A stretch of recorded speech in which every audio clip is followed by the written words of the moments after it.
आखिर कैसे एक इर्रेशनल नंबर को इर्रेशनल प्रूव करते हैं? नहीं पता? तो आइए देखते हैं कैसे।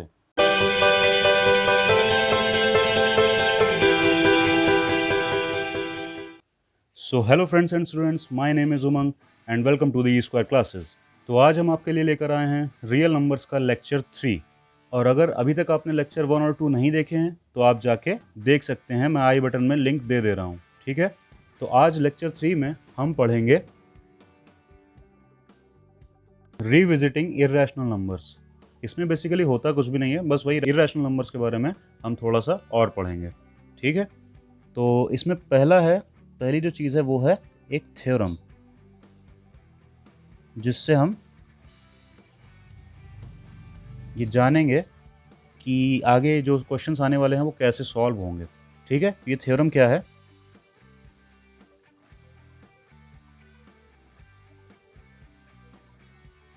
Late p be a prime number. ठीक, पी एक प्राइम नंबर है, हमने ये लेट कर लिया।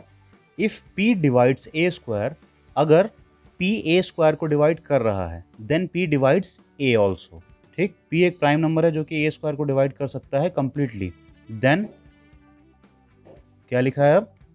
देन पी डिवाइड्स ए, तब पी ए को भी कंप्लीटली डिवाइड कर सकता है, जहां पी एक प्राइम नंबर है और ए एक पॉजिटिव इंटीजर है। ठीक, तो गारंटीड पी ए को भी डिवाइड कर सकता है। ठीक, ये कंडीशन ऑलवेज ट्रू होगी if this condition is true. तो अब आप समझ गए होंगे। जैसे कि देखिए, हमने एक एग्जांपल लिया था जिसमें लेट ए बी 24। ठीक, ए है 24, तो देन और पी को लेट कर लिया था 3 जो कि एक प्राइम नंबर है। अब देखते हैं if p divides a square 576, तो ए स्क्वायर मतलब 24 का स्क्वायर मतलब 576। तो अगर पी 576 को डिवाइड करता है, देखिए कंप्लीटली डिवाइड हो गया, देन ए बाई पी, आप करके देखते हैं 24/3, तो गारंटीड इसको भी ये कंप्लीटली डिवाइड करेगा। ठीक, तो ये इफ दिस देन दिस। ठीक, तो ये हमेशा एक रूल जैसा है, आपको याद रखना होगा कि अगर ए स्क्वायर को पी डिवाइड कर सकता है, जो कि पी एक प्राइम नंबर है और ए एक पॉजिटिव इंटीजर है, तब हमेशा ए को भी पी डिवाइड कर सकता है कंप्लीटली, जिसमें कोई पॉइंट्स या फिर फ्रैक्शन नहीं आएगा। ठीक, एक कंप्लीट नंबर, होल नंबर या फिर नेचुरल नंबर आएगा। तो अब हम आते हैं कि इसमें क्वेश्चंस किस टाइप के होते हैं। ठीक है, देख लेते हैं। क्वेश्चन है कि प्रूव करना है कि √2 एक इर्रेशनल नंबर है। अब कैसे प्रूव करेंगे? देखिए, डायरेक्ट कोई इसका वैसा तरीका नहीं होता है, तो इसमें हमेशा हम क्या करेंगे, पहले लेट करेंगे कि √2 एक रैशनल नंबर है। ठीक है, ध्यान से सुनिएगा, ये तरीका होता है इसका कि पहले हम लेट करेंगे कि √2 एक रैशनल नंबर है। उसके बाद कुछ ऐसी चीज़ें करेंगे जो रैशनैलिटी को फेवर करनी चाहिए, लेकिन अगर उसके अगेंस्ट चली जाती हैं, ठीक, अगर एक रैशनल नंबर होने के अगेंस्ट चली जाती हैं कुछ चीज़ें इसमें, तो ये प्रूव हो जाएगा कि √2 इर्रेशनल नंबर है, रैशनल नहीं है। तो देखिएगा ध्यान से, अज्यूम कर लिया कि √2 एक रैशनल नंबर है। अब हम देखते हैं कि अगर हमने अज्यूम किया है कि √2 एक रैशनल नंबर है तो होगा क्या। सो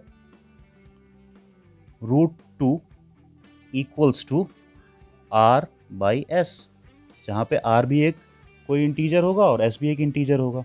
यही रैशनल की कंडीशन होती है ना, कि r/s की फॉर्म में लिख सकें हम। ठीक, जहाँ पे where r and s are integers। ठीक, and s not equal to 0। यही दो कंडीशंस हैं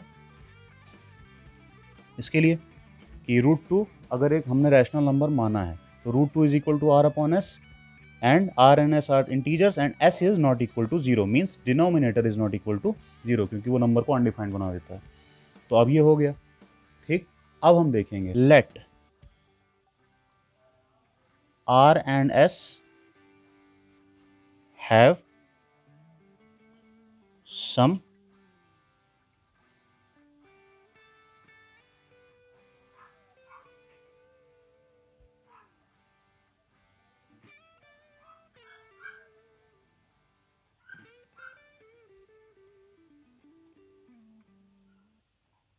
ठीक। तो let r and s have some common factor other than 1। तो हमने ये लेट किया कि आर में, आर और एस के बीच में कोई कॉमन फैक्टर है अदर देन 1। ठीक है, अब हम क्या करेंगे, नेक्स्ट स्टेप देखिएगा। नेक्स्ट स्टेप क्या होगा, then we divide by the common factor to get root 2 is equal to a upon b. तो अब हम क्या करेंगे, हमने डिवाइड कर लिया आर अपॉन एस को, हमने आर अपॉन एस को डिवाइड कर लिया किससे, कॉमन फैक्टर से, आर और एस के जो कॉमन फैक्टर्स थे उससे डिवाइड कर लिया। तो अब हमारे पास आ गया ए अपॉन बी। ठीक, अब हमारे पास क्या आ गया, ए अपॉन बी। तो अब हमने क्या कंक्लूड कर दिया कि जो ए अपॉन बी आए, क्योंकि अभी अभी हमने सारे कॉमन फैक्टर काट दिए थे आर अपॉन एस में से, तभी ए अपॉन बी आया था हमारा। तो a and b do not have any common factor other than 1। तो ये हम डायरेक्ट कंक्लूड कर सकते हैं कि एक के अलावा, 1 के अलावा ए और बी में कोई और अब कॉमन फैक्टर नहीं रह गया है।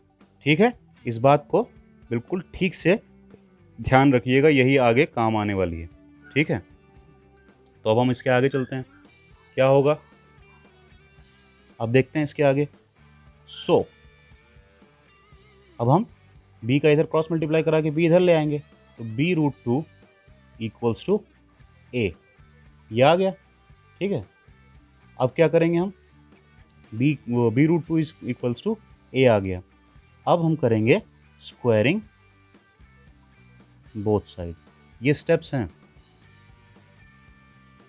ठीक है, किसी नंबर को इरेशनल प्रूव करने के लिए b root 2 is equal to a square. अब इसका स्क्वायरिंग बोथ साइड कर दिया हमने, अब क्या आएगा, b स्क्वायर या 2b स्क्वायर, रूट 2 का 2 हो जाएगा, b का b स्क्वायर, और is equal to a square. तो अब हमारे पास क्या आ गया, 2b square is equal to a square. ठीक, अब ध्यान से देखिएगा, अब हम इसमें बोल क्या सकते हैं, इस वाली कंडीशन में हम क्या बोल सकते हैं, देयरफॉर 2 डिवाइड्स a स्क्वायर। ठीक है, तभी ये हो भी सकता है क्योंकि b स्क्वायर कोई पॉइंट वगैरह में नंबर तो आने नहीं वाला, मतलब को प्राइम थे, इनमें कोई कॉमन फैक्टर नहीं बचा था। तो b square is equal to a square divide by 2। तो यहाँ से हम कह सकते हैं क्या, देयरफॉर 2 डिवाइड्स a स्क्वायर, यहाँ से क्लियरली। ठीक, अब अभी हमने एक थ्योरम पढ़ी थी, आपको अगर याद हो, अभी अभी हमने एक थ्योरम पढ़ी थी जिसमें कहा था कि if 2 divides a square then 2 divides a also, so a by 2 भी एक नंबर होगा। ठीक, अब ये तो आ गया, ये प्रूव हो गया कि अगर a स्क्वायर को 2 डिवाइड कर सकता है तो a को भी कर सकता है। अब हम लेट करेंगे, let a by 2 equals to c। हमने एक नया नंबर लेट कर लिया c, जो कि है a by 2। ठीक, a by 2 को हमने लेट कर लिया कि वो c के इक्वल है। So implies that a is equal to 2c। तो अब हमने एक और इक्वेशन निकाली थी, आपको याद हो तो, 2b square is equal to a square. तो फ्रॉम दिस इक्वेशन अब a की वैल्यू यहाँ पे हम पुट करेंगे, तो 2b square is equal to 2c whole square. अब 2b square equals to 4c square. ठीक है, ये आ गया। अब क्या होगा, 2b square is equal to 4c square, तो अब ये 2 ले जाते हैं नीचे, then b square equals to 4 by 2 c square, b square equals to 2c square. अब ध्यान से देखिएगा, अब देखिए इसको हम कैसे लिख सकते हैं, इसको हम लिख सकते हैं b square by 2 is equal to C square, therefore 2 divides b square, so also 2 divides b। ठीक, ये हम थ्योरम से हमें पता ही है पहले से, तो हम क्या कह सकते हैं, b अपॉन 2 एग्जिस्ट करेगा, है ना। हम ये बोल सकते हैं कि b अपॉन 2 होगा। ठीक, अब देखिए, अब बिल्कुल ध्यान से देखिएगा। ठीक है, कि therefore 2 divides B square, so also 2 divides B. अगर बी स्क्वायर को 2 डिवाइड कर रहा है तो बी को भी 2 डिवाइड करेगा। अब हम कह सकते हैं कि ए और बी के पास 2 कॉमन फैक्टर है, क्योंकि अभी हमने देखा था कि ए को भी 2 डिवाइड कर सकता था, जिसको हमने लेट कर लिया था क्या, ये। ठीक, मतलब ये a by 2 is equal to C let किया था, क्योंकि हमने देखा था कि a को भी 2 कम्प्लीटली डिवाइड कर रहा था। अब यहाँ पे फिर हमने देखा लास्ट आते आते कि b को भी 2 कम्प्लीटली डिवाइड कर रहा है, तो इसीलिए हम कंक्लूड क्या कर सकते हैं, we can say that a and b have at least 2 as their common factor. अब देखते हैं, but from the above calculation we have a contradiction. ठीक, अबव कैलकुलेशन से क्या मिला हमें कि एक कॉन्ट्राडिक्शन, वो क्या है, हमने पहले ही कहा था कि a and b have no common factor, a and b have no common factor except 1। अगर इसको हम इक्वल्स टू करना चाहें कि a and b have a common factor 2, तो ये कभी भी इक्वल नहीं होगा, तो ये हमारा क्या है, कॉन्ट्राडिक्शन। ठीक,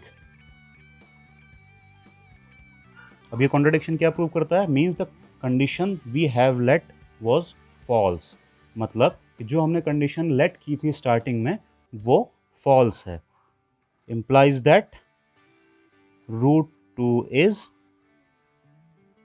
irrational। ठीक है, इसका मतलब रूट 2 एक इरेशनल नंबर है, क्योंकि हमने क्या किया था, स्टार्टिंग में रूट 2 को रैशनल नंबर मान लिया था। ठीक, और उसके बाद फिर हम रैशनल के अकॉर्डिंग ही उसमें कुछ चीज़ें करते चले गए, वही सारे स्टेप्स आपको भी करने हैं, बिल्कुल सिंपल हैं, अगर आप 1-2 बार वीडियो देखिएगा तो आपको समझ में आ जाएंगे। ठीक है, लेकिन बिल्कुल एग्जैक्टली वैसे ही करने हैं कि एक बार लेट कर लेना है, फिर ऐसी कंडीशन ले आनी है कि दोनों कॉन्ट्राडिक्ट हो जाएं, क्योंकि दोनों अगर एक दूसरे को सपोर्ट करते रहेंगे तो फिर ये प्रूफ नहीं हो पाएगा। रैशनल मान के अगर कॉन्ट्राडिक्शन आ गया तो इसका मतलब रूट 2 इज़ इररैशनल। सेम तरीके से रूट 3 भी करेंगे, सेम तरीके से रूट 5 भी करेंगे, किसी भी इररैशनल नंबर को ऐसे ही कर देंगे, सिर्फ रूट 2 की जगह रिप्लेस कर देना है रूट 3, रूट 5, बिल्कुल सेम एज इट इज़ ऐसे ही आप कर सकते हैं, बिल्कुल कोई ऐसा खास डिफरेंस इसमें नहीं आने वाला है। ठीक है, अब इसमें एक और टाइप के क्वेश्चन आते हैं जिसमें रैशनल इररैशनल मिक्स रहता है। क्या है question, show that 5 minus root 3 is irrational. ठीक, अब यहाँ सिर्फ रूट 3 नहीं है, इसीलिए इसको थोड़ा सा डिफरेंट वे में करेंगे। तो अब हम लेट तो वैसे ही करेंगे कि let us assume that 5 minus root 3 is a rational number. देखा, पहले की तरह किया हम लोगों ने। ठीक है, तो अब देखते हैं क्या करेंगे, अगर ये रैशनल है so 5 minus root 3 is equal to a upon B, ये हम बोल सकते हैं। ठीक है, अब यहाँ से देखेंगे, if 5 minus root 3 is equal to a upon B implies that 5 minus a upon B is equal to root 3। ठीक है, अब देखते हैं इसके आगे, ये क्या हो जाएगा, 5b minus a upon B equals to root 3, ये आ गया। ठीक है, तो अब इसको आप गौर से देखिए, या फिर इसको भी। तो अब देखिए, अगर a और b एक इंटीजर है तो a अपॉन b एक रैशनल नंबर होगा। ठीक, और a अपॉन b एक रैशनल नंबर है तो दो रैशनल नंबर का सब्ट्रैक्शन भी रैशनल नंबर ही होता है। 5 माइनस a अपॉन b एक रैशनल नंबर होगा। तो इसी बेसिस पे अगर इस इक्वेशन से हम देखें तो √3 भी एक रैशनल नंबर होना चाहिए, है ना। बट √3 इर्रेशनल, तो अब हम क्या कह सकते हैं, दिस कॉन्ट्राडिक्ट्स द फैक्ट। सो हम क्या कह सकते हैं कि जो हमने लेट किया था स्टार्टिंग में वो फॉल्स है। मीन्स 5 माइनस √3 इज इर्रेशनल, क्योंकि लेट क्या किया था हमने कि ये एक रैशनल नंबर है। तो अब हम कह देंगे 5 माइनस √3 इज इर्रेशनल। ये हो गया हमारा प्रूव। ठीक, तो आप देख सकते होंगे यही दो टाइप के सवाल ज़्यादातर होते हैं। इसमें 5 माइनस √3 ना होके सिर्फ 7 √3 कर सकता है, 2 अपॉन √3 हो सकता है, 7 अपॉन √2 हो सकता है, 11 इंटू √2 हो सकता है। तो ऐसे अलग अलग नंबर हो सकते हैं, लेकिन हमें क्या करना है, इर्रेशनल वाले पार्ट को अलग कर लेना है, a अपॉन b जो हम मानेंगे, और बाकी सारा प्रोसीजर बिल्कुल ऐसे ही करना है। और फाइनली वही दिखा देना है कि अगर इधर वाला पार्ट इक्वल के लेफ्ट वाला पार्ट अगर रैशनल है तो राइट वाला इर्रेशनल कैसे हो सकता है, और राइट वाला अगर इर्रेशनल है तो यानी कि ये कॉन्ट्राडिक्ट कर रही है। इसका मतलब जो हमने स्टार्टिंग में लेट किया है कि वो रैशनल है वो गलत है, वो नंबर इर्रेशनल होगा। ठीक है, तो इससे हम प्रूव कर सकते हैं। अब इससे आपके 1.3 के सारे क्वेश्चन सॉल्व हो जाएंगे, और इसके जैसे और भी जितने भी क्वेश्चन होते हैं इर्रेशनैलिटी वाले, इर्रेशनल वाले, सारे के सारे क्वेश्चन आपके सॉल्व हो जाएंगे, आप किसी भी बुक से करते हैं तो। और अगर आपको कोई प्रॉब्लम आती है तो आप क्वेश्चन तो पूछ ही सकते हैं कमेंट में। ठीक है, अब हम नेक्स्ट लेक्चर में पढ़ेंगे रैशनल नंबर्स और उनके डेसिमल एक्सपेंशंस के बारे में। ठीक है, जो कि होगा 1.4 एक्सरसाइज में, और इसके साथ रियल नंबर्स का चैप्टर है वो पूरा आपका ख़त्म हो जाएगा। ठीक है, कंप्लीट हो जाएगा। अब इसके बाद आएगा इसका नेक्स्ट लेक्चर जो कि होगा 4th लेक्चर, जिसमें हम रैशनल नंबर्स और उसके डेसिमल एक्सपेंशंस के बारे में बात करेंगे।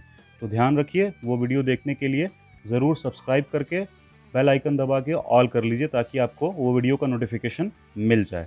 ठीक है, और इस वीडियो को शेयर कर दीजिएगा जिन लोगों को भी इस वीडियो की ज़रूरत हो, जो लोग भी 10th में हैं और इसको सीखना चाहते हैं, या फिर और भी किसी क्लासेस में पर ये सीखना चाहते हैं, उनको आप शेयर कर दीजिएगा। और अगर अच्छी लगी हो, सब कुछ समझ में आया हो, तो लाइक भी कर दीजिएगा। और जो भी आपके सजेशंस, रिव्यूज़, कमेंट्स, क्वेश्चंस जो भी हों, उसके लिए आप कमेंट कर सकते हैं। ठीक है, और सब्सक्राइब करना बिल्कुल फ्री होता है, तो कर लीजिएगा। So thank you and bye bye.